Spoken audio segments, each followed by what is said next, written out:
I built it that way so that in one weekend, you're going to be able to know exactly how to get on a TED stage. Like I'm giving you every single thing I know about how to get a TED stage. And we're doing it in exercises and community as well through like a mastermind portion, because a lot of people, they like learn all this information. Like you could watch a course, you could watch a YouTube video. Are you actually going to work on your application? That's the beauty of like the content piece too, is that like you may be saying the same thing as someone else. Like I could be creating travel content similar to someone else, but because of me, my identity and my perspective, someone else will relate to my version over like another creator. So I think that, yeah, you have a very valid point for that. I love it. While like my numbers have never been high in terms of follower count, I think I've made more in brand deals than like content creators that are in like the 50,000, 100,000 plus. And where's that next step? Like, what if that next step means I fall off the cliff? But this right now, this is holding me in place and maybe. And then she's like, well, do you want it to keep holding you in place? And once I like recognized that, things started to just melt away. And I was like, wow, like I have actively been choosing this every single day to hold this rock. And what does it look like for me to finally set it down?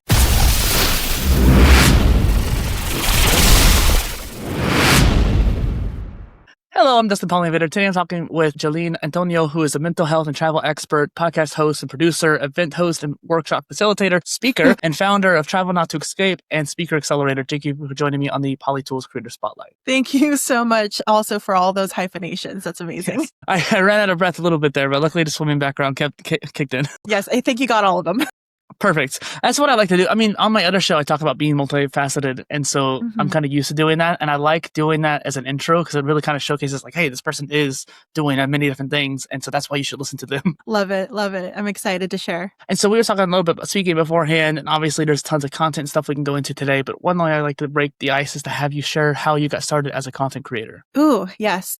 So this has been like a long road, but essentially, let's just say in 2020, it's a big pivot year for a lot of people. I had been 6 years into my healthcare consulting career, working solely on spreadsheets and contracts and all of that fun stuff for hospitals. And I needed a creative outlet. And so around that same time, well, I had been traveling solo already just because of the career, which is in consulting. So whenever I could, I'd document some things. And then all of that paused, all of the travel paused, of course, in 2020. Yeah, and it really forced me to reevaluate like what was important to me. And I really had that travel itch. And so at the end of the year, I decided I need to make a drastic change in my life. So I gave everything up, the apartment, all of it, all of my things, and I started traveling. And in that process, a lot of people really were curious about what I was doing.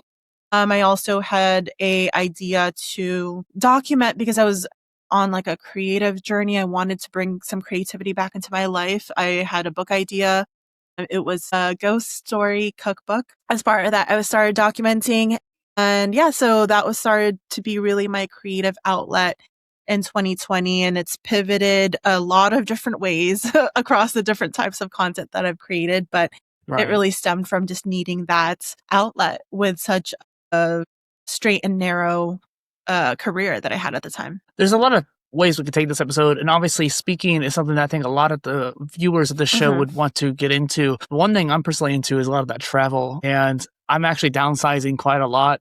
Even just recently, I was like organizing my space. But as a techie, I have a whole bunch of electronics that I want to take with me, but I also can downsize them hard. Especially as a content creator, you want to have all these like recording equipment too. But it's interesting to think about like over time, you can start selling stuff, you can downsize, you can get stuff that takes up less space. I traded my mic for this one because it takes up less space, right? Yeah. And it's one of those things where you had to jump straight into that world and like start traveling a lot more, 40 different countries. How does that feel? How did that really feel for you when you got into it? I mean, it's absolutely incredible. This is something that I've been wanting in my life, even since I was 20. So when I studied abroad in Italy, I was in tears because when I had to come back, I'm like, well, but I already found the life that I want to live. What do you mean I have to come back and finish my degree and do all of the things and go back to reality, or the reality that a lot of people try to force on you? And I actually made myself a promise at that point and said, okay, within 5 years, I'm going to start traveling solo, or not even traveling solo. I was just going to go back to Italy. And then within 10 years, I was going to figure out a way to get back there as like live there. I didn't know what that looked like, but I had promised myself travel was going to be a major part of my life, or at least that lifestyle that I wanted. Yeah. So finally taking that leap just felt so good. I mean, it took a little bit longer. It took, I think, like 11 or 12 years for me to finally get there, but it felt so right. Like as soon as I made that decision and it was like one big leap of like, oh, I guess I'm getting rid of every single thing I own and then I'm gonna go. And like, I did it all within 1 week too. It was just something, I had this vision board that had been staring at all of 2020. And it was all of these like travel photos I'd cut out from a magazine. And that was a year I didn't do any travel at all. And I just kept looking at that. It was haunting me. And so when I finally made that decision, it was like, wow, it finally feels like, yes, this was what was going to happen. Like I knew it all along. I just was afraid to do it. But once I did it, everything started to go into motion. And it's just been 5 years now and everything has just flowed. Never too late. And just because you have sunk cost theory, right? Like you sink so much of your time into whatever that is. Like for me, there were so many ties that I had in my life that I realized I didn't actually actively choose. It was something that like you had to do or you should do or whatever pressures. Once I started to really dig into that, I realized I didn't actually want any of it. And I think the hardest part is like, I had a life coach at the time because this was a big pivot for me. And she asked me to visualize what the feeling was that I was feeling with all the things that I had. And she had me think about it in terms of a rock. Like, what size rock are you carrying? Like, is it heavy? Is it light, small? What's the texture, right? Like, we really got into this visualization. And I said, oh, actually, it's like a medium-sized rock. I could hold it in front of me. It's heavy.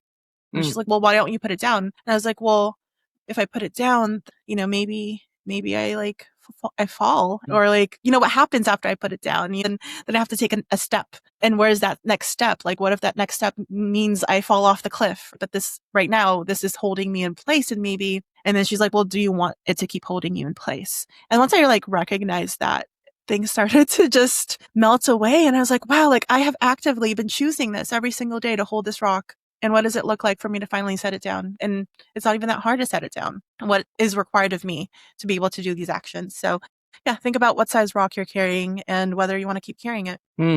I know I'm being selfish by asking you a lot of travel questions before we get into the speaker and content stuff, but it's just like I keep watching all those videos of people like packing all their stuff into like 1 or 2 suitcases, right? And I love one bag travel, just it's something I nerd out about. How did you pack up your life? In phases, I will say.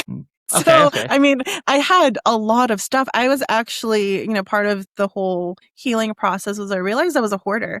So as I got more successful in my career, the more unhappy I was because I was doing work I wasn't really excited about. And so in order to fill that void, I started shopping. I would shop for things. And whenever some thought came into my mind, it's okay. I'll just go to the mall and I'll go buy something. I had every kitchen appliance possible, like had different like alcohol collections, had over 75 shot glasses, like so much stuff. So it was a 4 phase. would be sufficient. Yeah, you would think 1. Do you even need one?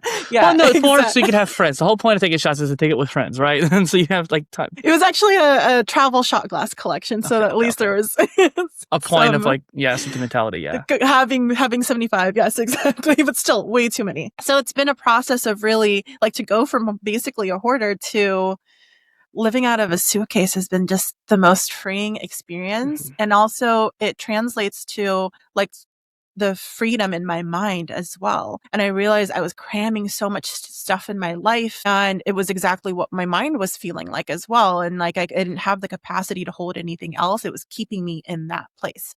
So yeah, ever since I did that big purge, I actually did a few different purges. So I did that big purge from moving from San Diego to Chicago, and then another big purge between Chicago and finally traveling full time. So maybe your, journey isn't going to just be one big let everything go. Phases. It's going to be a different series of phases. Exactly. And even after getting rid of all of my things in Chicago, I still had like 4 suitcases that my friends thankfully had stored in their storage bin because I didn't get rid of my apartment right away. I had subleased it for 4 months. And in that time frame, I still had the things in my apartment, like the basics for the sublease and some of my things for like the winter in Chicago because it's very cold. It's so cold. So my friends store those things for me. And in the process of over the last 5 years, I've actually actively gone through all of the storage. And I think I'm down to like 1 suitcase in Chicago, a few suitcases in California, and then the one that I travel with. So again, like, yes, I travel with the one, but it really is hard to get rid of a lot of your things. And you, like, as people, like, we just accumulate. And so as you're buying new things and bringing new things in your life, it's also a process of asking, like, do I want to carry this around the world with me? Like, is it worth it for me that I'm willing to add it into the 50 pounds that I am allowed to bring on this plane? So is it a literal rock weighing you down? Yeah, exactly. It's like, if I had to carry this freaking suitcase uphill, up 5 flights of stairs because somehow I chose an apartment that didn't have an elevator, or the elevator is broken that day, am I going to be happy that I bought this thing that weighs like 5 pounds? So everything starts to be in perspective to how much you can actually carry. Well, and I grew up very having a lot of Buddhist influence. So minimalism really kind of came into like not having attachment to things really heavily in my life, but I've always been a techie ever since I was really young. So I've always accumulated a lot of tech. So when you said you accumulated a lot of things, I was like, I know how that feels, because you just end up collecting so much tech. As of late, I've been trying to like barter and trade up. And so selling or trading old tech for smaller tech or better tech. And it's just really funny. Well, like you're saying though, like downsizing and seeing like you actually really need it. Yeah. And even with the tech too, you start to think like you cannot check tech in. All tech must be carried on your back. And so like, I think about that a lot. There's a lot of airlines that won't let you carry more than a 7-kilogram backpack. A laptop is like half that amount, a laptop and a mic, right? And so it really starts, you start to think about like how complicated all of the things are that are associated with what it is that you choose to bring with you. So yeah, like the tech piece specifically, I am a big fan of smaller pieces, like smaller mics, smaller, like as small as we can get the tech, better. Yeah, this Elgato one is really nice because it was like I traded something for it, and technically speaking, I definitely got the raw end of the deal where the thing I traded was more expensive and more valuable than this. But this was so useful for me for the minimalist because it's going to be so much lighter. The mic I had before was, like 2 pounds in of itself. This is like half a pound. It's crazy the difference there. Yeah. So I totally understand what you're saying. And pivoting a bit here, how does your speaking life impact your content life or vice versa? Yeah, so it's interesting because I jumped right into content. Actually, I started creating travel content from 2020 to 2022. And in 2022, I decided, I had pivoted a couple times in my career in like the healthcare and tech world. And I had been 2 years into traveling full time. So I was really itching to get even more of that creative freedom. Yeah. So at the end of 2022, after creating some travel content, I started landing brand deals. And with that, I started creating like what you would say like the typical travel content, which would be take some pretty photos with this suitcase that we gave you and around the world, right? And that was actually my first brand deal, was being sponsored by a suitcase company. I loved it. I was like, oh my God, like a 5-figure.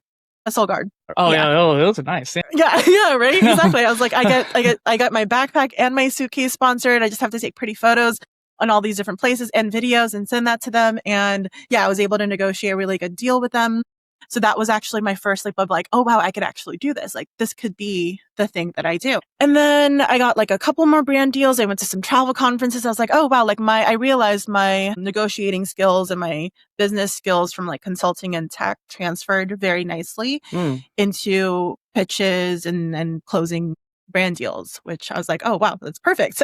Yeah. Which I think a lot of people are really surprised about, while my numbers have never been high in terms of follower count, I think I've made more in brand deals than like content creators that are in like the 50,000, 100,000 plus. Like I've actually spoken with a lot of them, and a lot of them, they may have spent a lot more time on the content and creating the content, but they don't know how to pitch and actively market themselves or close a deal or negotiate a contract. Like a lot of the times when I was in brand deals, I was actually writing the contracts myself and then just giving it to them to sign. And so many of the companies were like, thank you, because we're a startup and we don't even really know how to do contracts for content deals. And so I would like draft the whole contract for them. They just sign it. And then I had my brand deal for the year. So I did that in 2023 was like my big content year. And then I burned out of doing all of that content because I realized that while I loved traveling and I loved creating content, doing those at the same time meant that I wasn't really doing either of them in a way that made me happy. And then you start to compete or compare yourself with like,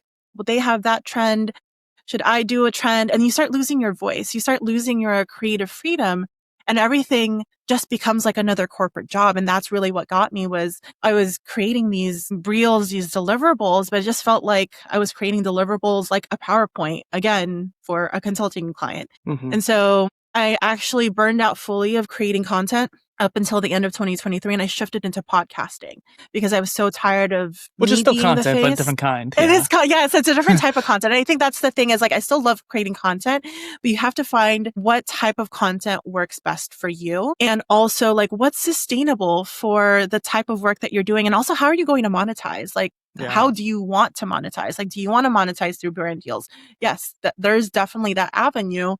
For a travel content creator, it is creating a lot of content, those videos, a lot of those tips, right? That is like the bread and butter of doing travel content. For me, I was more in love with highlighting stories, connecting with people, and having the space and time to experience those stories in real time and not have to be worried about whether I look good or whether I'm capturing the right angle or the lighting is right, or I have to carry this darn gimbal so that I could use the footage and be able to sell the footage later. So that's why you started with audio first? Yeah. For the podcast, I started with audio because I think the biggest part of podcasting too is a consistency. Yeah. And I knew that I just wasn't going to be able to be consistent if I started with video. I was so burnt out at that point. And I still have all the video that I'm in the process of like editing and throwing onto YouTube, but really it was the audio piece that was the most important for me. So did you still record video during the process or just, okay, that's smart. Yeah, so I have all of it. That's smart. Because a lot of people would just like, they skipped video altogether, and this, even though if you don't post a video, you still recorded it before. Yeah, so that's smart. Yeah, exactly. And I had to told them like eventually it will go onto like a video platform, but I just for me didn't want that to be a barrier for me to create the content. And then from pivoting into podcasting is just this whole magical world, which I know that you've like discovered because it's this instant connection that you're able to have with your guest and the host. And those connections are really what is the most valuable. I realized through the travels, through the content, like the connections and the collaborations are the most important part, not necessarily even like the numbers of how many people you're reaching.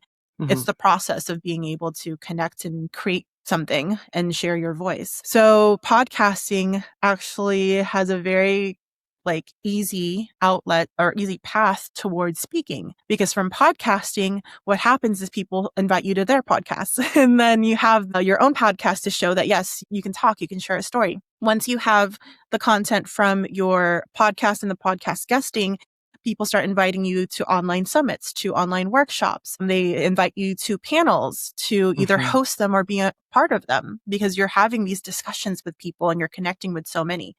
And then once you do all of the online stuff, you can use that to actively pitch yourself for in-person panels. And that's actually what I did. So I started pitching myself for in-person. Let me be the interviewer at this conference. Let me lead this discussion and facilitate this workshop in person. So I did a few of those, enough to have the speaking, like kind of like a speaker profile with some content of me like filmed that I could use for speaker reels. And then from the speaking for hosting panels, I started pitching myself for keynotes. And then once you do the keynotes, then you can start to negotiate and then becomes like the same. Everything kind of goes down. If like you're trying to go down the working with brands and companies to monetize, it all ends up in some type of pitch and contract at the end of the day. So one thing I want to jump in here on, I was going to say earlier too, you should write a post definitely about how to pitch to brands, like while writing up the contracts. Because like as someone who, I feel like I'd be nerdy enough to try to learn how to do that. Not every creator would obviously have the skills or intention to do that, but for the people like me who just don't know what to do, you could help someone like me actually learn how to do that by writing those kind of posts. Because you have a lot of really great speaker application posts, but I feel like that's another kind of somewhat pivot there, but it'd be good for you. I know I've so many pivots. So I actually, okay. I was on a lot of, I was part of some panels about like using collaborations in order to connect with clients. I have done some panels as well where I teach people like how to negotiate contracts for brand deals, but there are so many people that have so much better information and really love sharing that stuff. So I kind of leave it to them because one, there's a lot of people that like really love sharing that stuff specifically. And two, there's so much AI, like Bento, for example, is an app that will help you with pitches and help you craft your templates, and then send it out and find the people that you need to pitch to. And then you can use another AI tool like Gamma to create your pitch deck. So then you can present the pitch deck so that there's a lot of sponsorish type of conversation. Well, here's my retort to that though. People may not know of those tools or know of the people you're referring to. So you, at the very least, could write a listicle about here's the top people to learn from for pitching. Here's the top tools for pitching. Or I would also argue too, your point of view would also be different. I had a friend of mine who saw my self-education posts. That's one of my niches that I talked a lot about when I first started. And while I don't necessarily work on it very much now, I still continue that niche a little bit. But more importantly, they literally told me, why should I even try? Because you've already did it before me. And I'm like, well, your point of view is different. And people are going to benefit from having both of us, not just one of us. Yeah, no, for sure. And I think that that's the beauty of like the content piece too, is that like you may be saying the same thing as someone else. Like I could be creating travel content similar to someone else, but because of me, my identity and my perspective, someone else will relate to my version over like another creator. So I think that, yeah, you have a very valid point for that. I love it.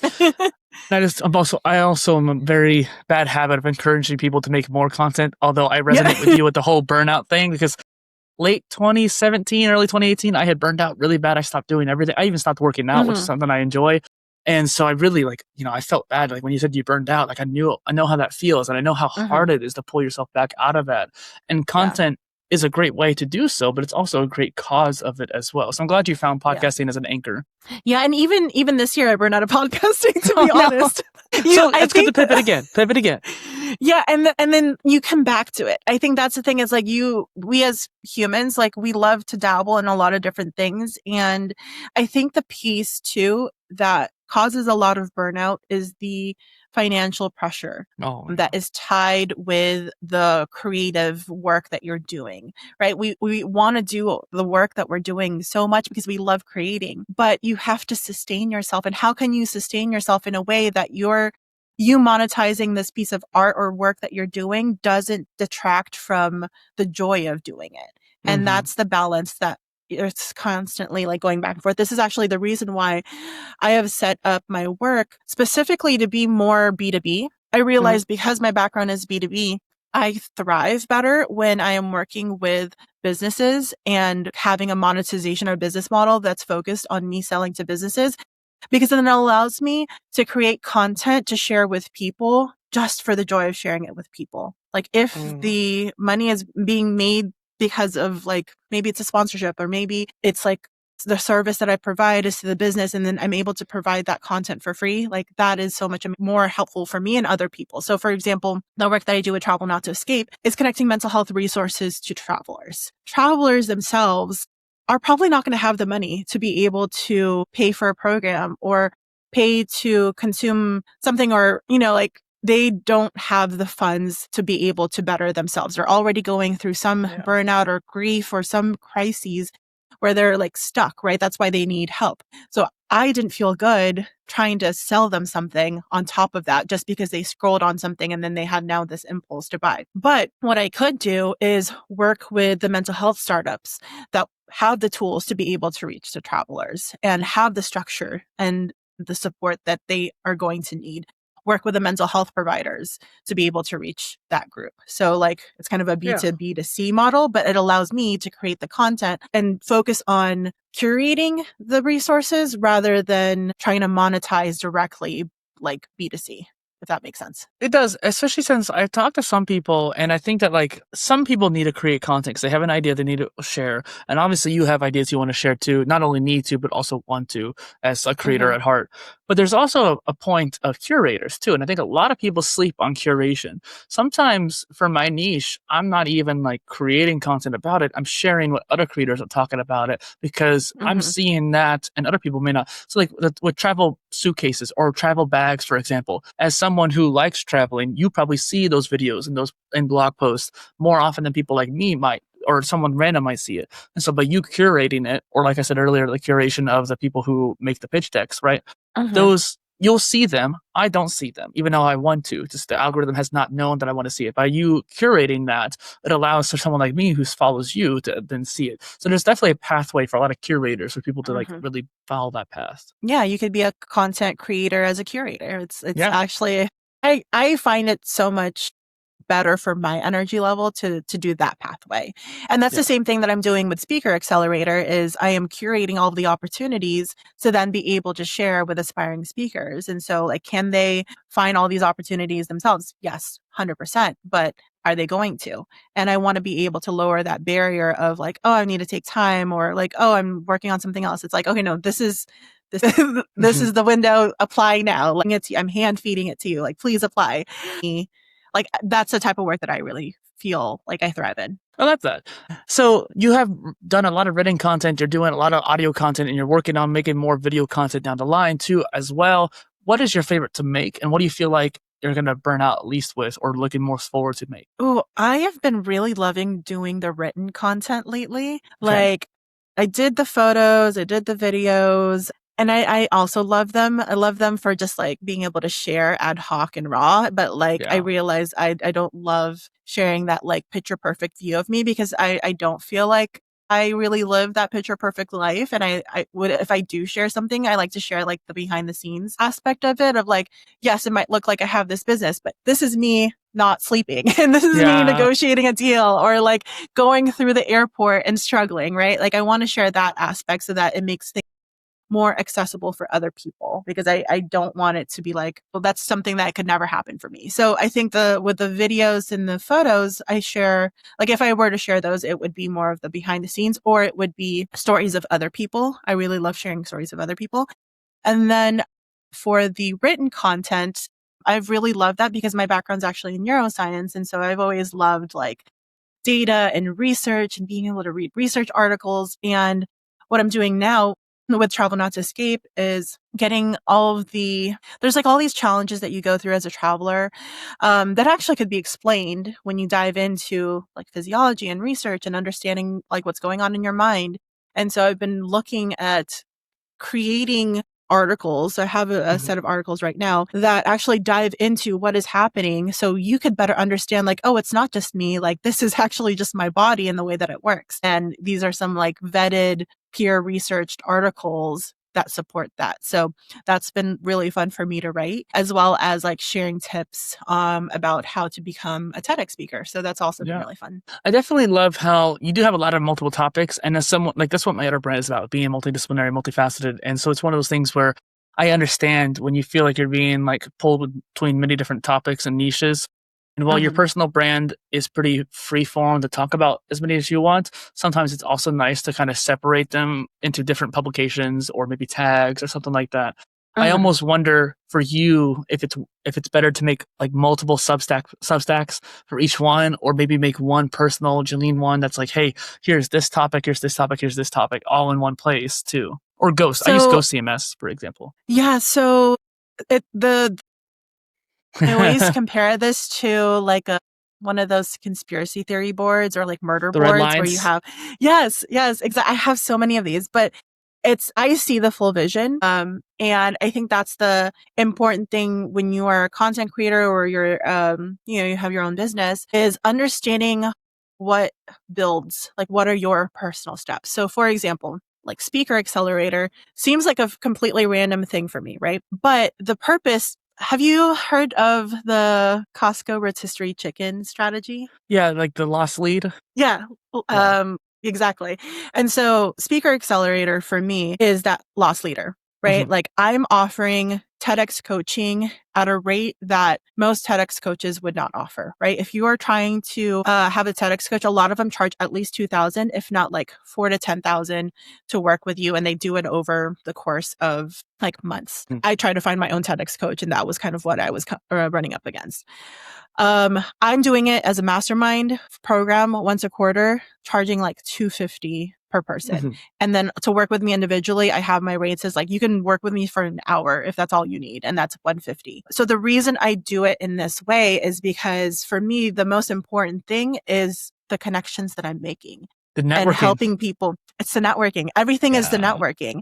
And what happens is I'm building a media brand. Travel Not to Escape is actually, I'm building that to be like an actual media brand, has a magazine, has the podcast. I'm building it towards creating an online summit. And I'm also creating a travel wellness index so that we'll be able to actually get information regarding people's mental health states while they're traveling to different places. So all of that requires networking. All of that requires a community of people that are well connected, that are also actively talking to their communities. So that requires for me to build a speaker community, because that is like the first step in me being able to then create this global media brand that I'm creating, right? So you have to think about like zoom out, like what are you doing now and how does it connect to your bigger term picture? You're preaching to the choir here. And I think that just for the audience sake, I'm glad we're explaining this. Have you ever looked into like Circle or Tribe or Heartbeat? These, okay, cool. So you have those in mindset. I align with the term super connector quite a bit. And that's one reason why I like doing podcast interviews, because as you know from experience as well, podcasting is such a great networking experience. And that's actually what led me to go into my first conferences too, Podcast Movement. And I want to go to Podfest. Have you been to either one of those? No, I haven't. I want to, but there's just so many conferences. Vid Summit. Oh my God. Vid Summit is so good too. Out of all of them, I really enjoyed that. There's also, this is just me nerding out about conferences, but NAB show was surprisingly really potent is the right word, I would say, because it is a broadcasting conference. But broadcasting world is using content to disseminate their overarching content thing that they do with all the broadcasts. And then content creators like ourselves are increasing the quality of our shows to a broadcasting level most of the time, especially if you have a nice studio. And so the broadcasting and content worlds are merging so much. There's a whole content creator area at NAB show. And so there's a lot of big podcasters and content creators that I've met at that conference. And then podcast movements where industry and podcasters meet. Podfest is where podcasters and podcasters meet. Vid Summit, YouTubers and YouTubers. It's crazy how like these events are so much potential. It is, yeah. And my strategy though for attending conferences is I like to find some speaking role in them so that I don't pay for the conference. Oh, yes, definitely. I'm too cheap for it.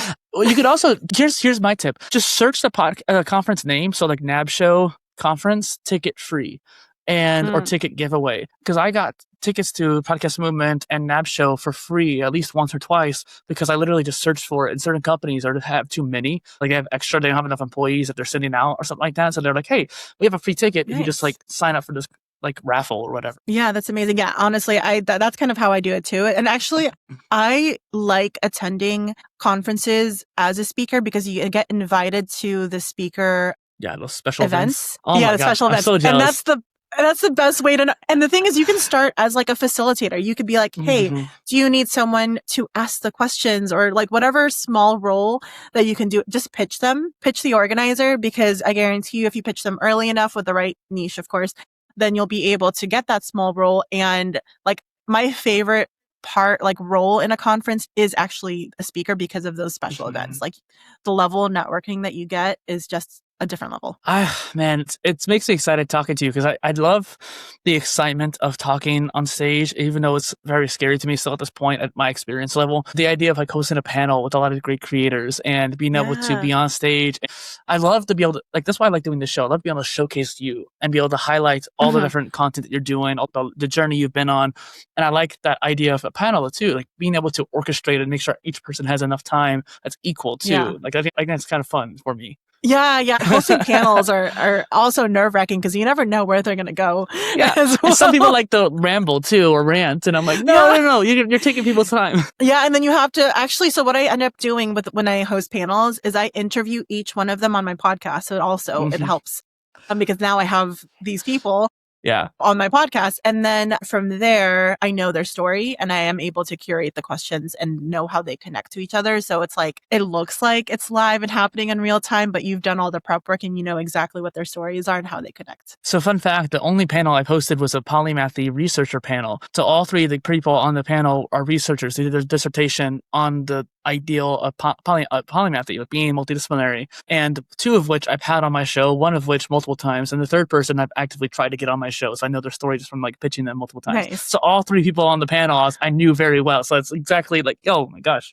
Yeah. I mean, I think that's a secret. Plus then like the panels are only 30 minutes, an hour max. And the beauty of that is like, hey, if you want to hear the rest of their stories, watch my podcast because I have individual podcast interviews with all of them. Honestly, it's a great way to then kind of promote yourself as a facilitator, but while also highlighting other people's stories still. It's a win-win scenario. And that's one reason I love doing podcasts too, because you get a chance to like really express yourself on this show. I like asking questions and trying to find unique questions that you haven't been asked before, or at least I try to. And then also too, I always throw these into like Opus Clip and get a whole bunch of clips out of this. So you didn't get a whole bunch of content that you can like post on your own channels. But then I also get more, like views too. So it's perfect. Exactly. Yeah, that's the beauty in podcasting is it's everyone wins, right? Like, yes, you get the networking, you get the knowledge from your guests, but then you also help promote them, and it kind of is a cyclical thing. And then the viewer, the watcher, the listener gets to actually learn from both of us, so it's good too. Yeah, exactly. At the end of the day, the viewer, kind of important. Yeah. Also very important. So speaking of the viewer, someone watching this will probably want to know, how does one get into TED or TEDx? Okay, well, I think the biggest question. Yeah, I think you have to apply, right? That's the biggest thing. A lot of people think that it's just like, same thing with brand deals. It's like, oh, they're just going to notice me and they're going to invite me on the stage. And like you like would be, I think like you'd be doing yourself a disservice if you're just sitting around waiting and like doing your work and thinking like one of these days they're going to just invite me to the stage. No, you have to apply, just like with anything. You have to put yourself out there. You have to pitch actively to get in all of these opportunities. The other bit too is there's a difference between TED and TEDx, right? TEDx does have a lot more of these events. The TED conferences, if you are at that level of like, they will invite you because that's the TED. And those are conferences that cost a minimum of $800 to attend as an attendee. Yeah. So the caliber of speakers that they have on there are going to be like, millionaires, billionaires, et cetera, like Oprah, like Oprah level. TEDx, though, makes it more accessible for you to be able to share your idea. You don't have to have all of those credentials as long as you have an idea that makes sense, that reaches an audience is worth sharing. Exactly. And the biggest thing that people don't realize is, one, you have to apply, but two, you have to apply kind of in this 6 to 12 month window before an event that you want to speak at. And so many people miss this window because they didn't realize that by the time they saw that application, it had been out for 6 months. And also that organizers have a cutoff point, right? So if somehow they like put out their Google form and they have like 1,000 people apply within that first week, they are going to cut it off. They're not looking at all 1,000. Like, that's just the truth of it all. Is it fair? Like, no, but are they human? Yes. First come, first serve. Yeah. First come, first serve. Exactly. And so your idea might be like so perfect, but it came in that last day, they closed the window. No one's looking at that anymore. And so I always encourage people, like, just share your idea as soon as you can to the organizer, because that's going to actually get you in the door better than if you had the most perfect optimized pitch and video, but you applied too late. No one's going to look at that. And those are really the two biggest ways that you can get on the TEDx stage, is really if there's a specific stage that you want, like say in your city, like for me, it was, I was living in Chicago. So if it was like TEDx Chicago, do some research, add those organizers on LinkedIn, figure out as soon as they drop that application link, your pitch needs to be ready to send that day, which means you need to do some work and figuring out like, what is your idea? And how are you going to be able to adapt it to whatever theme it is that's going to be? Too, like 5 minutes or whatever. Yeah, but you're not having to like write your speech, your full speech. Like most of them don't force you to like write your full speech because they know it's going to change. Like actually, what I pitched for my first speech for TEDx Tupelo, I had pitched her because, so I worked with TEDx Chicago as a volunteer for a couple of years from like 2020 to 2022. And I learned so much regarding like behind the scenes. I was able to be there for auditions. I learned what organizers were wanting. And I realized that like specifically for TEDx Chicago, like the organizer really wanted something community driven within Chicago, as well as more like innovation, more research, more like hard skills is what he was looking for. And so I was thinking about that as I was applying to all these other TEDx's and trying to pitch these hard skills. So I pitched Tupelo, like neuroscience and play and how that relates to travel. And when I got onto the call with the organizer, she just wanted to ask me about my travel experience. And she's like, oh yeah, I really like love talking about like travel specifically for women. And for her, she really wanted like a travel for women talk. And so she had asked me, she's like, I'm giving you this speaker slot, but can you switch your talk a bit so that it's more focused on like travel in general for women? And I was like, oh yeah, like, and in my head, because I had been so like, I guess, trained by TEDx Chicago of like, must be data driven, must be like research backed, that I was pitching other events this way too. And like my talk ended up being not neuroscience based at all. So I think that's the other piece too, is like, know the organizer, know what it is that they're looking for that specific event. And you don't have to always be the one with all like the statistics. Like some organizers of some events and communities actually would rather just have an idea that's a little bit more experiential based. My brain keeps thinking of like the multidisciplinary personal brand, because like I mentioned earlier, you have a lot of different niches and topics that you talk about personally, and so do I too. And whenever we go on different podcasts, we're going to talk about different things, and knowing what that podcast is about, for example, is very important as a guest to like know like what first off, what should you pitch to them, what they're going to like, but then even after you already get accepted too, like what are you actually going to talk about on the show itself. And then obviously with this one, I try to give you kind of free form with it. Even with the questions, I was kind of like, I don't want to limit you based on the questions I have sent you ahead of time. I wanted to kind of give it a little more free form, because we talked a lot about travel and speaking even more than I have questions to. I've only asked like 2 questions and it's 40 minutes into the call. But the point is, we've actually gone through many of them just kind of naturally through conversation. So like this is a more free form show. Other shows are a little bit more strict. I think it's really interesting. There's also an opportunity for people to do like Ignite. I kind of forgot about that. I did Ignite Chicago talk online, virtual talk. And I forget that that's kind of something that a lot of people have access to, depending on your region and whatnot. Yeah, there's so many ways that you can practice speaking and practice your idea and getting your thoughts out there on an online stage, webinar summits. Like those are such great ways to be able to do this and really just build your portfolio of speaking as well. And yeah, you're very right. It's kind of very similar from like adapting your idea to the stage or the events. It's the same thing like that you would do for a podcast, is how do you adapt it to the content that the audience is trying to get more information on. Like we're talking speaking and content more versus like we've touched on the travel, but like I've gone on podcasts where it's only travel. And that's exactly what we're talking about. Where like I've gone on podcasts. I've actually also been on, I love, speaking of the creative, I think too, when you are really in it and you're doing something, you're talking about it all the time, you get burned out of talking about the same thing. So I get questions all the time about travel or speaking or some of these types of topics. But I really love talking about like the occult and like ghosts and like just different like really weird things. So sometimes I actually go on podcasts for just completely random. I don't even post those on my You should though. They're still you. Yeah, exactly. But there are some where I'm like just talking about like how I almost joined a cult, clocked it in time, or like how I got haunted in New Orleans when I was trying to do this book that I was writing. Yeah. Sometimes with the content, it's like you can create just for creation's sake as well.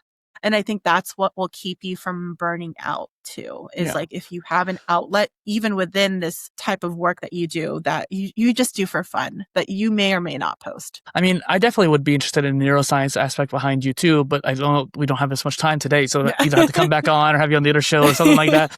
Like I had someone on my Polycast show where Sebastian Nunez, and he's known kind of as a hyper polyglot, meaning like he speaks like 12 different languages, which is insane, right? And I guess like so many of the other podcasts that he had been on, most of them, 80% of them, were all about his ability to speak many different languages. And he kind of got burned out on. He even sent me an email beforehand. He doesn't want to talk about this too much or something like that. And it was very polite. Like he wasn't being rude about it at all. But it was one of those things where like, I had asked enough about every other aspect of his life that he was then willing to talk about that too. And he was excited to, because he was able to express all of himself, which is why I have that show, because it's multifaceted. And even this show, I don't care if you're a blogger, writer, or YouTuber, or podcaster, or streamer, I want every content creator type on here. And that's why I have the question, like, do you like written or audio or video? Like, I didn't know that you really lean towards writing. I know that you had a huge writing background, but I thought maybe you lean towards like audio, or like you're really excited about video. But you told me on the call, you're really into writing. And that's one reason why I have it. And that's why I love seeing that expression in your face. Or like, I'm a writer, I love blogging. That's cool. Yeah. And actually that's my goal for 2026, because I crossed off the TEDx goal this year, and now I want to be a best-selling author. And so that's my 2026 goal, is like, what do you need to do to become a traditionally published best-selling author that actually like ranks on New York Times? I realized that most of these like traditional markers of success that you would give people really is just you putting yourself out there and applying and like working with the right people, right? So I know based off of other people that I've interviewed that are like New York Times bestselling authors that like they hired a publicist, they hired an agent. Like it's just a series of steps that you do to reach that goal. And so like I've been fascinated lately of like what are the things that you think are so unattainable because it's just been put on this pedestal as like this life goal, and like crossing them off one at a time as well. I know that, like, just to kind of touch on it too, some people really push the whole self-publishing thing, but it's also probably a little bit easier, if not more expensive, to get like someone to help you with it. And even just doing interviews, you mentioned like the unattainable aspect behind it. I started podcasting solo. I did 40, 50 episodes all solo before I even touched the idea of doing an interview.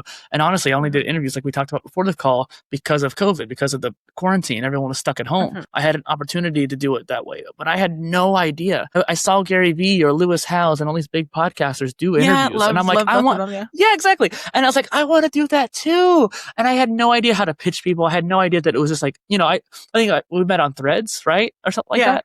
Yeah. And it was just one of those things where I just messaged you like, hey, I want to talk to you. And it's as simple as that. Especially really I was like, and it's just like, I just had no idea. And I think that even right now, pitching to people to speak still seems ethereal to me, even though I've sort of done it already a little bit. I just don't have enough experience with it yet. Other people listening probably have no experience with it. So that they're hearing us talk about it and they're like, all I have to do is ask. And it's just a matter of practice. Yeah.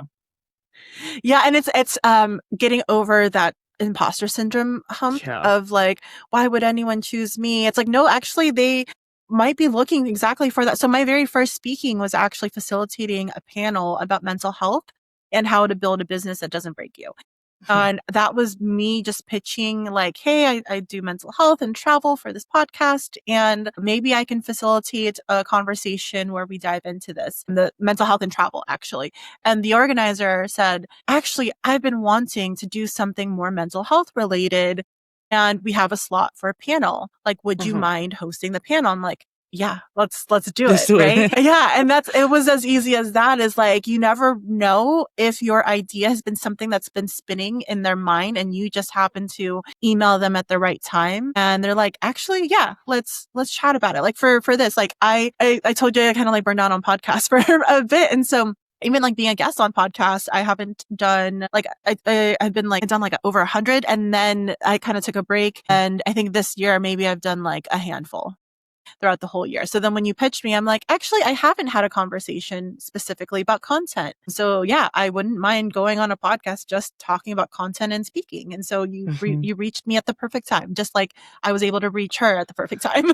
I have a little anecdote just to share before we get to the next question here. Same thing where that Polymathy panel that I mentioned, it was for a Polymathy conference. There's only been two of like, it was the second time they did it. And the first time they did it, I was still kind of earlier on. And I was like, why am I not a part of this? Like, that's literally like my main niche. And I was kind of like a little bit butthurt about it. Like, I was like, why am I not a part? And then like the second time they announced it, like, hey, we're bringing this back 4 years later or whatever it was. And I'm like, hey, you should definitely have me a part of this. Cause this is like, I have 150 interviews of polymathic people and like 100 blog posts about it. Why am I not a part of this? I'm like, yeah, you're right. You want to host a panel? And literally, like you said, it was just asking. Yeah. And that, like, if you never ask, the answer is always no, right? I always think about that. It's like, you get over that fear of asking when you realize I could get a no, or I will just not have it anyway because I never asked. So what's the worst that can happen? I want to get your thoughts on this too, because I've been trying to pitch some brands. There's like smart glasses. You're familiar with Meta glasses, for example? Yeah. The Meta glasses, I feel like aren't even the best on the market. They're like some of the better ones, but there's other glasses that are out there that have better AI, better cameras, and because the Meta AI is kind of garbage, but like using ChatGPT or Gemini is like way better. And these other glasses use those. And so I've been pitching these brands like, hey, just send me a pair. I'll take these to a conference and use them to record a whole bunch, and then I'll use that footage to review the glasses. Like, let's do this. And I've pitched so many different brands, and all of them are like, no, we're okay. But especially since some of them are more global brands too, so they kind of want more like multinational people to talk about the content.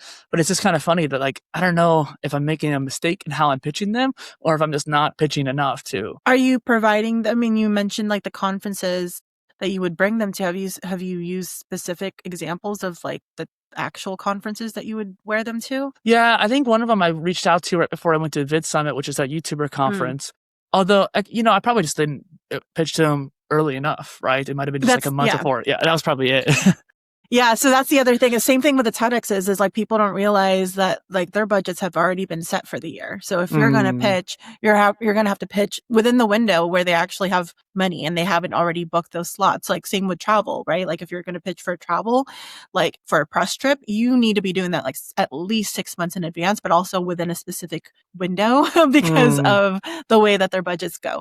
And same thing with the brands that you're pitching. I mean, if it was a month before, like that's definitely not going to get cleared, but start reaching out to them a year before, be like, hey, had this idea for Vid Summit. It just passed. Would have been so great with your glasses, and then maybe it isn't for Vid Summit. Maybe it's for a smaller summit that you can test it out. Be like, hey, there's this upcoming one. Maybe we can test it out together. And then I can show you some of the footage, or even like sharing with them like your ideas already. Whenever I do like a pitch meeting with a brand or a potential client, I actually will create the pitch deck with visuals of what it is that could potentially look like the deliverables I give them. And that gives them a better idea as well. Like bring them on that journey of what will they receive and what will they exactly. So I want to ask about tools here in a second, because that's like obviously the part of the show, but something I was talking to Sam Rogers about, who is a mutual following person on Instagram. I noticed he's also a speaker. Yeah. And, that's funny. Well, I was talking to him about this because he literally was talking about wearing smart glasses like on stage at one point, and he had a whole video about it at one point. And I was like, that's really interesting how like a lot of speakers aren't making content from their point of view. So I wanted to get your opinion on that. Like, what if you were wearing those smart glasses and live streaming while you were speaking? Because I know some conferences get kind of iffy about like the content aspect. Like, do you as a speaker have permission over your own speech? Like, that's really weird to me. I hate that. I think that a lot of conferences actually don't make enough content from those speeches, but I digress. Yeah. Smart glasses on stage. Yeah. For me though, I don't like looking at people when I am delivering my talk. That is my biggest thing to like counteract the public speaking, is I am not looking at faces. I am looking at the wall behind you. I noticed at the beginning of our call, you were looking away a little bit. Yeah. No, but these are fine because I'm just looking at the camera. But in like person, I have to look at the wall because what happens for me when I speak is if I look someone in the eyes, I start to think about what they're thinking watching me. And then I leave my body and I go to the audience and I'm watching me, but I'm still talking. And then at some point I go back in and I forget what I'm talking about. So wearing glasses for me would not be great because one, you would either not see anyone's eye or it would distract me too much. But I think that is interesting to create more content regarding that talk. If they allow, I actually set up a tripod to record my speech, and then that's kind of how I will do it. Certain conferences that they own the license to your talk, like TEDx. So weird to me. It's it grinds TEDx my gears. Actually, that's the reason why like I don't have my TEDx video up yet, is because I looked for it. Yeah, it's not up because I just delivered it. So I delivered it like 2 weeks ago. So TEDx talks take 1 to 2 months, maybe a little longer, to go through editing. The organizer then puts it onto the TED page, and then from the TED YouTube, so the submission, then they will put it onto the YouTube.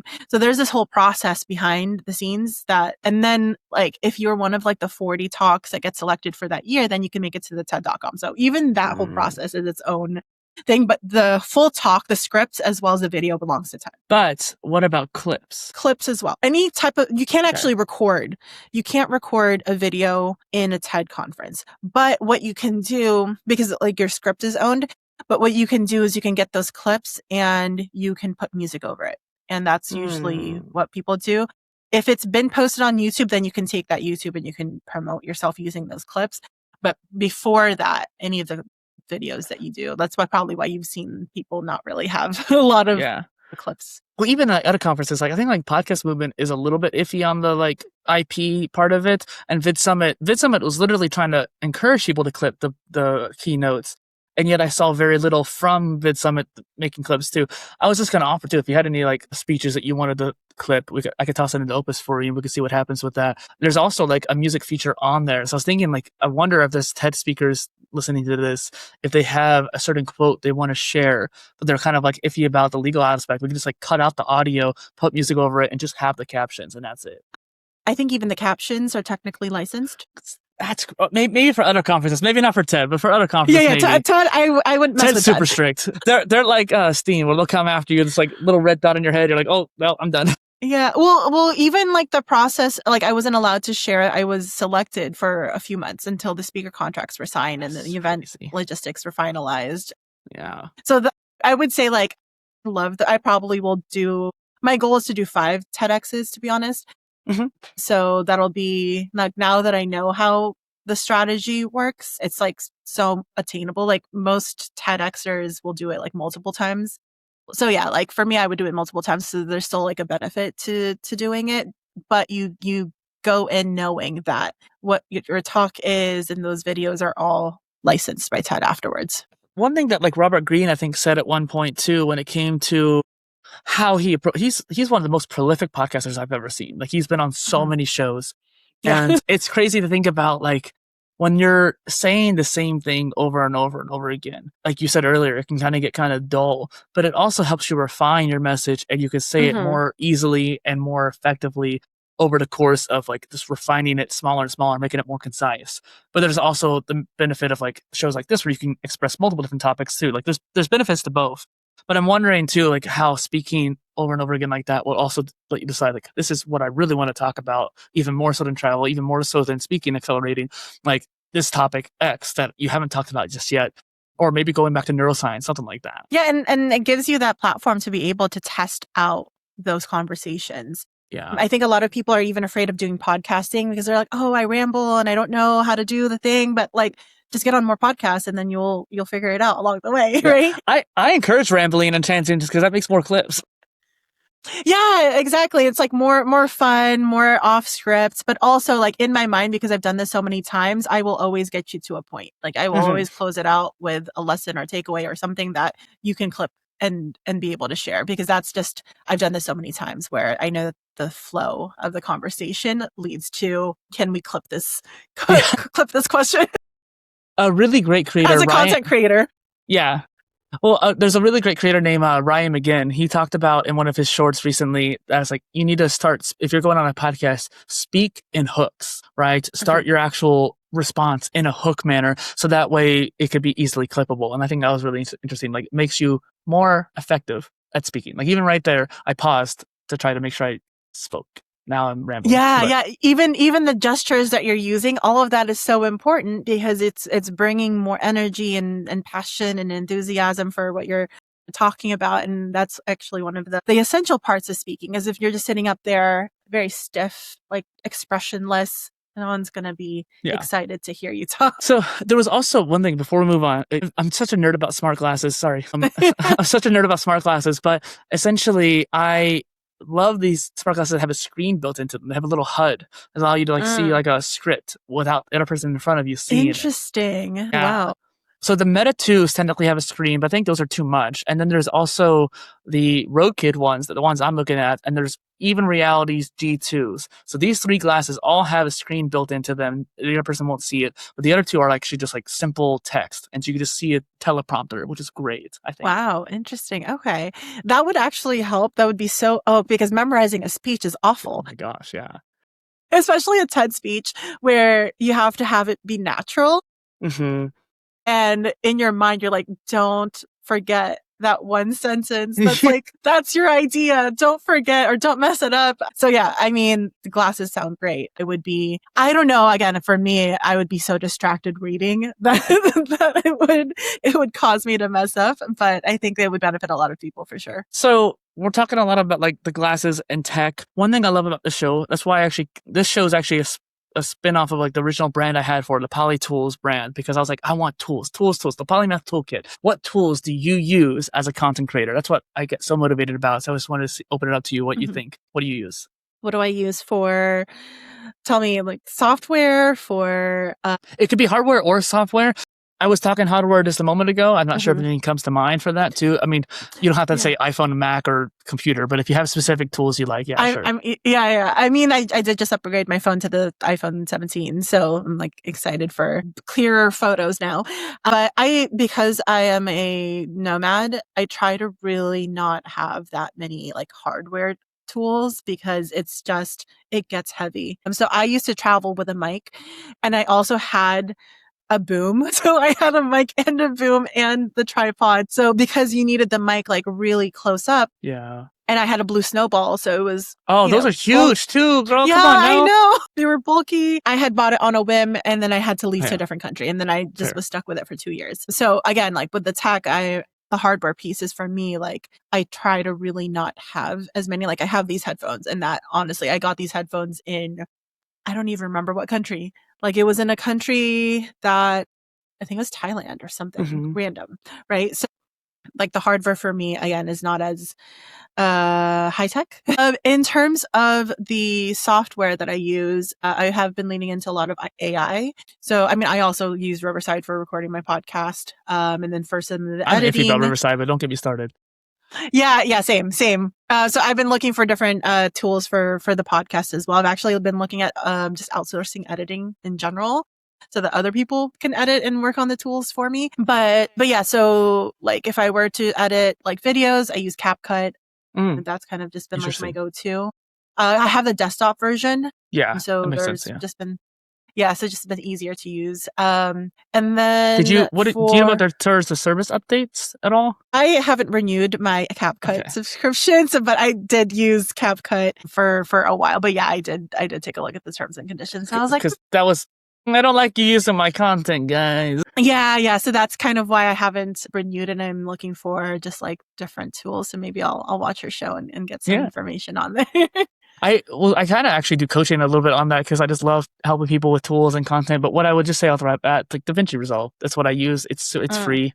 It's complicated, like Premiere a little bit, but it's a learning curve. And once you learn CapCut, you kind of know how timelines work anyways. And just, I just kind of keep it simple. I just work on the edit page. I ignore all the other tabs and just focus on editing. I don't use the motion graphics. I barely do color grading. And then like I don't do the cut portion. A lot of people get confused with that cut screen. So if you just kind of cut those out, ironically, makes it a lot easier. But yeah. Interesting. Okay. Yeah, and then for the short clips, I was using Opus for a bit. I've been dabbling with Vizard and Veed as well. Just like trying to find different. Yeah, exactly. So yeah, I'm very open. I think like I will not market myself as like the best content creator or the techiest, but I will say like as I mentioned before, like I am very good at closing a brand deal and pitching people. So it's like even if I like don't have the best content or have the most followers, I will still get paid. So I think like at the end of the day, it's like, what is your purpose and what are you trying to get out of whatever it is that you're trying to do? And I think a lot of us want to get paid. So I think that's kind of just been in the priority level for me. No, I love that. And just for context, I am a brand partner with Opus, so I'm a little bit biased, but I have, as a tools nerd, I've looked at all these other tools like Vizard and, Veed, like you're talking about too. I was actually a little bit butthurt about Veed because they were kind of closed off for a long time. They were like only for big creators for a hot minute, and then they opened up to everything else, which was really weird, but I don't know. They were like very closed off for a long time there, and I was just like, come on, guys, let me have access to the editing tool. But yeah. I'm trying to think. Oh, you're talking about recording tools. Riverside is technically, quote unquote, the best when it comes to the video recording, but the other features behind it are not as great. The script has the script rooms. There's also, if you ever use like Ecamm or OBS, there's tools like Video Ninja. I do use OBS.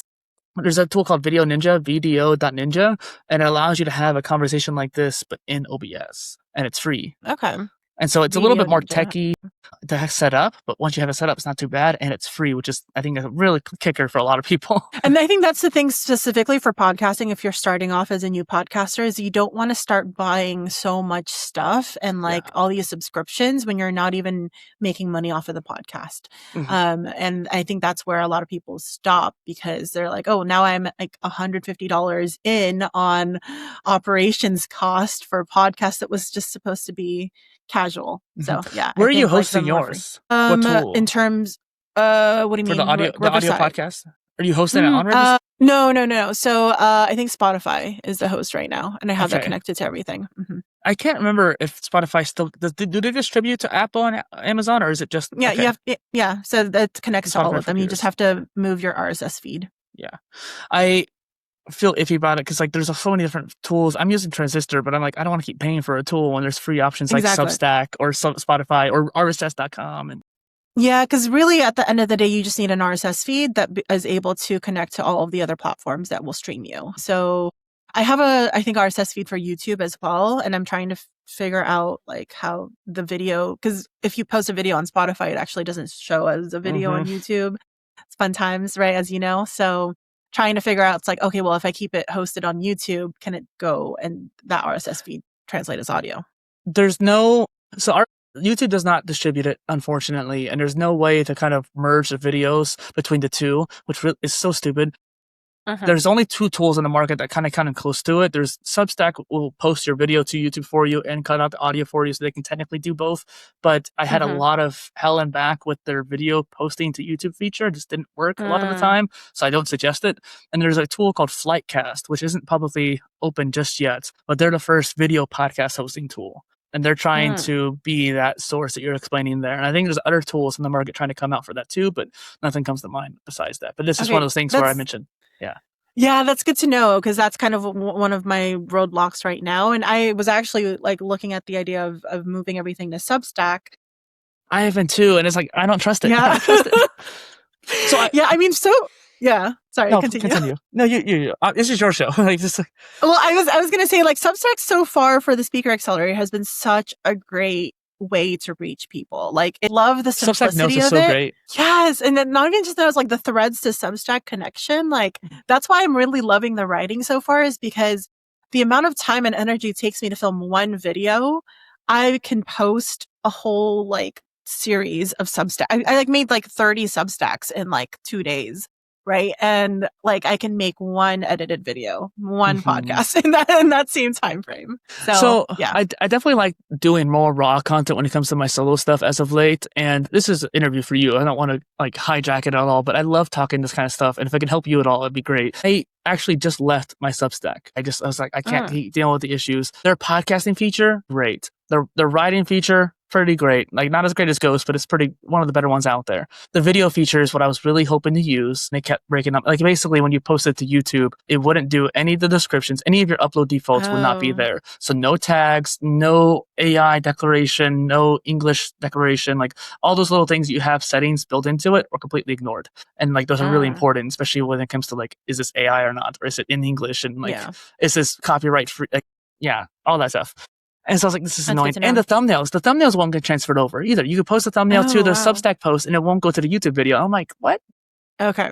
That makes sense then. Okay, so that's good to know. Not right now for the Substack videos. Well, and my whole thing was I was making a video and I'd make a blog post, and from that video, it'd make a podcast. And I was just recording raw. I wasn't editing it. I was like, I have an idea I want to share. Like, you have plenty of ideas too, Geleen. And so I just wanted to mention, like, I think maybe you should do something like that, more raw on YouTube. Like, hey, here's what I want to talk about today. I'm not going to edit it, but here's my cup of tea. So many people have wanted me to do that, and please. I think maybe at some point I will. But in terms of sustainability of my energy level, I just is not there. Like, I've learned, like, I have to really think about, like, what is my short-term vision and my long-term vision, and how does creating help me move closer to that, as opposed to just like pouring myself in any one specific avenue and then burning out and then disappearing, right? Because that's kind of been my trend, is like, go all in, burn out, disappear. Go all in and then burn out and disappear. But it's like, if you have this major vision and then you know that the steps that you're taking and they're like small steps that lead you to that larger thing, it's just been more sustainable. I love that. And I definitely think after this call, I'm going to send you my Substack too, so you can look at those posts, because I literally talk about how do you increase your output without burning out. Like, that's literally the topics I've been talking about. And batching has been a big help with that, especially if you go more in bursts, like you're talking about, where you go all in. You can just batch out a whole bunch and then schedule it out. And when you are feeling low energy or you have a different priority, like speaking, you can kind of just have things go on autopilot while you recover and then go back into it. Yeah. Which is great. Yeah. I'm all about the batching and like kind of using the AI tools and automation tools to be able to do that, because that's like, do you have any other AIs you haven't talked about?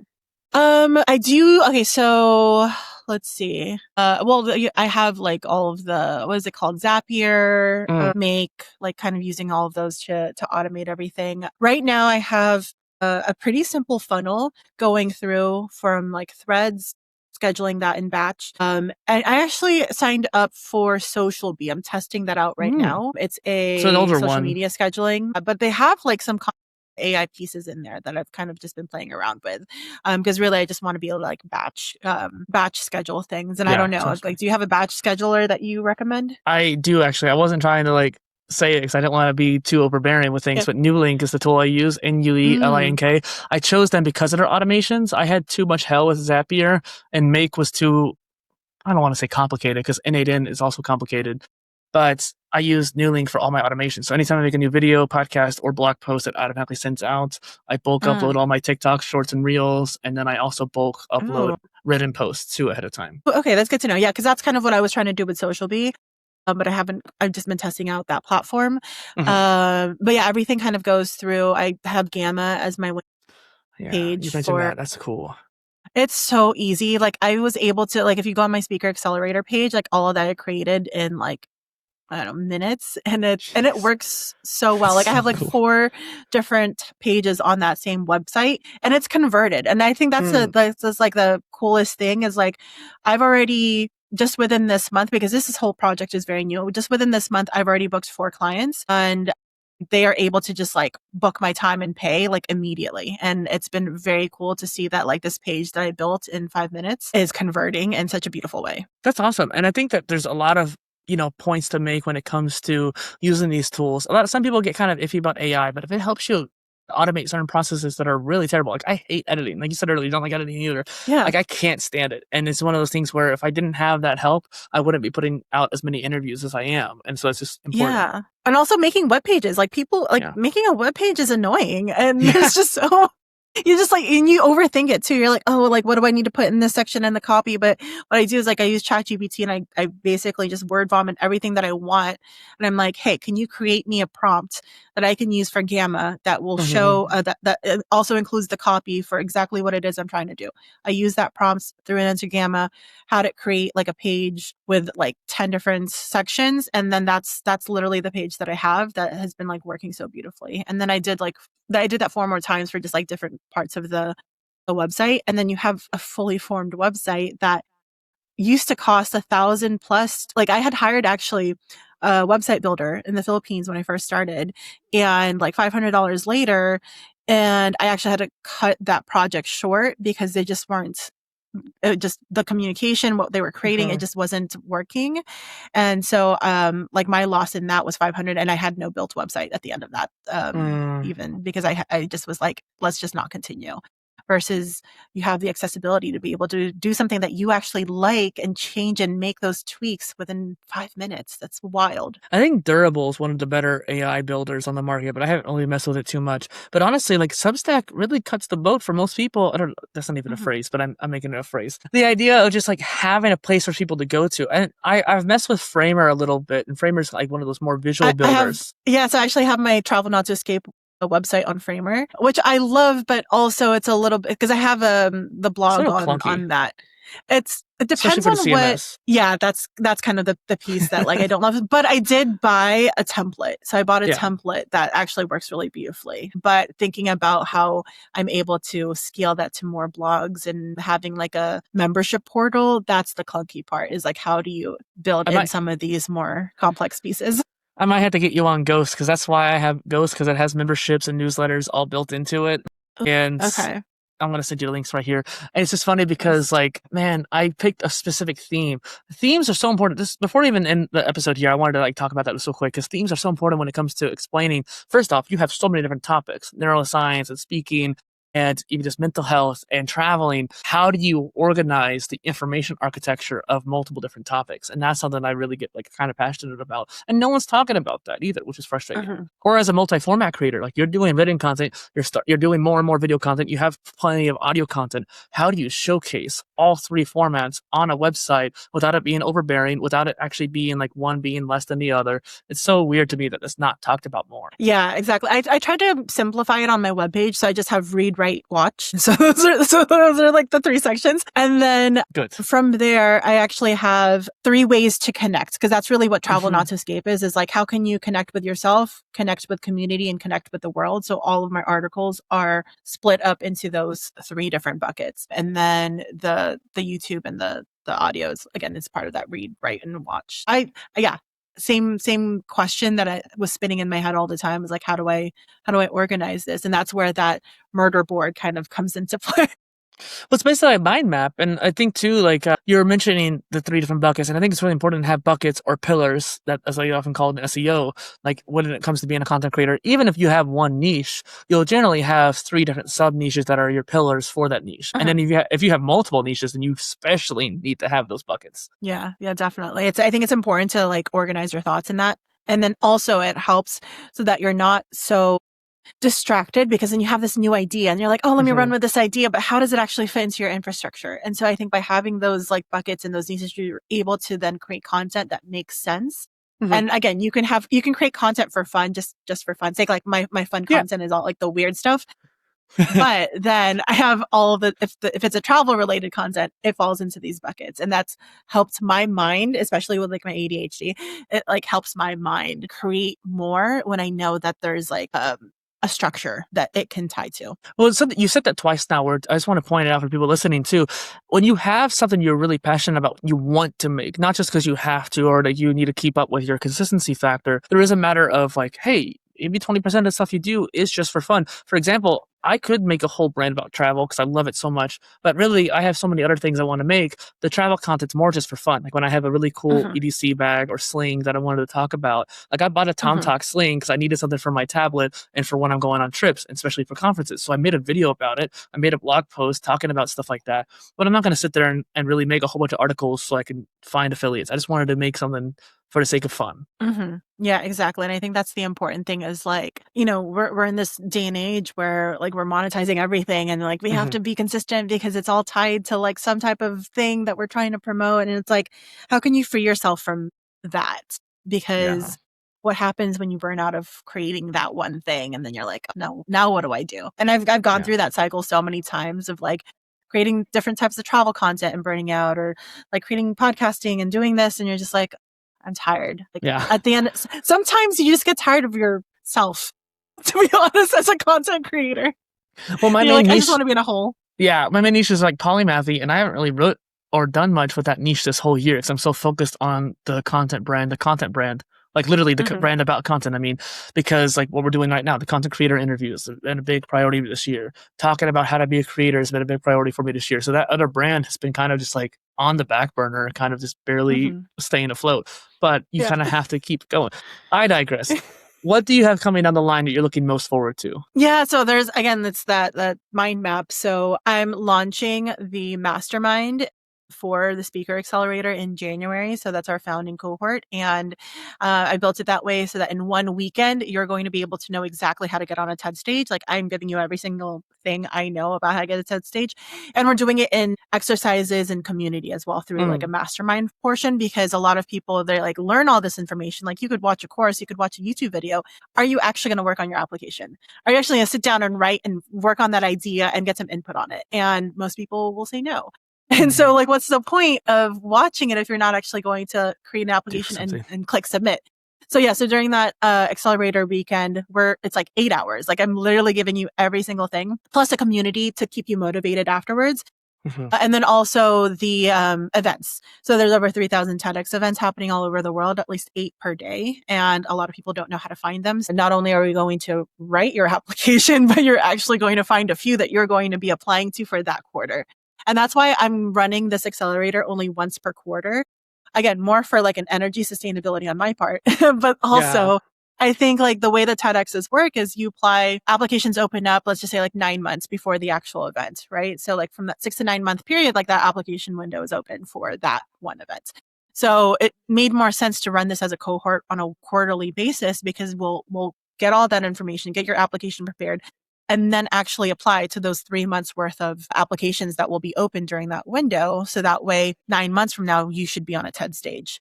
And then like the next cohort of people will be targeting the next quarter after that. So that's what's coming up in January. I also have the Travel Mental Health Awards, which I'm launching. So if you have a brand or a creator that's in the travel world, that's also working on helping talk about some of these like mental health conversations. That's actually going to be launching in the springtime, where you can nominate yourself, or brands can nominate themselves, and it'll be like a badge they can use of like, you're creating travel content or creating a travel space, but you are focused as well on the mental health piece. So that's what the awards are.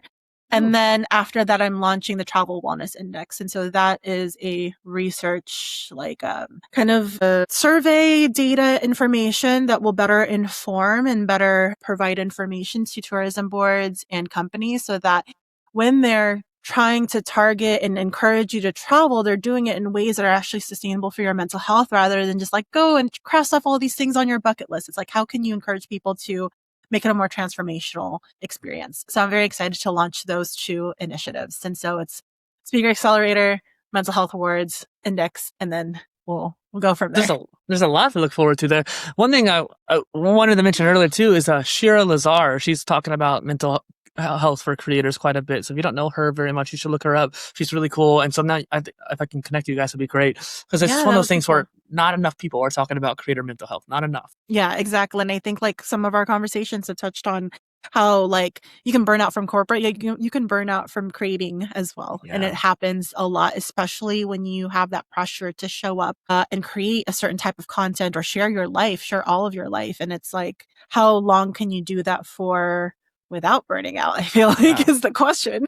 Well, I have links down for the description for you, but where can people find you online if they want to learn more? Yeah. So if you want to know more about the travel mental health piece, that is travelnottoescape.com.